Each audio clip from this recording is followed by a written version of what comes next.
CPI Anchal west local സമ്മേളനം ചേർന്നു. സമ്മേളനത്തിന് മുന്നോടിയായി നടന്ന പതാക ഉയർത്തൽ പ്രദേശത്തെ മുതിർന്ന പാർട്ടി അംഗം കെ വാസുദേവൻ നിർവഹിച്ചു. CPI ലോക്കൽ കമ്മിറ്റി അംഗം ഗിരിജ മുരളി കൺവീനറായ പ്രിസീഡിയം സമ്മേളന നടപടികൾ നിയന്ത്രിച്ചു. CPI കൊല്ലം ജില്ലാ കൌൺസിൽ അംഗം M സലിം ഉദ്ഘാടനം ചെയ്തു.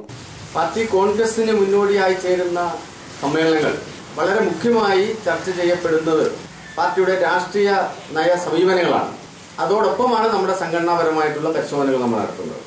ഇപ്പോൾ പാർട്ടി കോൺഗ്രസിന്റെ മുന്നോടിയായിട്ട് അല്ല നടത്തുന്നത് എന്നുള്ളത് കൊണ്ട് തന്നെ നമ്മുടെ ബ്രാഞ്ച് സമ്മേളനങ്ങളും അതുപോലെ ലോക്കൽ സമ്മേളനങ്ങളും വളരെ മുഖ്യമായി നമ്മൾ പരിശോധിക്കുന്നത് നമ്മുടെ സംഘടനാപരമായിട്ടുള്ള പരിശോധനകളാണ്. സ്വാഗത സംഘം സെക്രട്ടറി മുരളി സ്വാഗതം പറഞ്ഞു. ലോക്കൽ കമ്മിറ്റി അംഗം M ലത്തീഫ് രക്തസാക്ഷി പ്രമേയം അവതരിപ്പിച്ചു.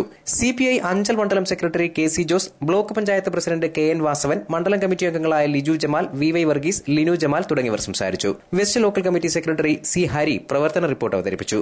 News bureau, Anchal.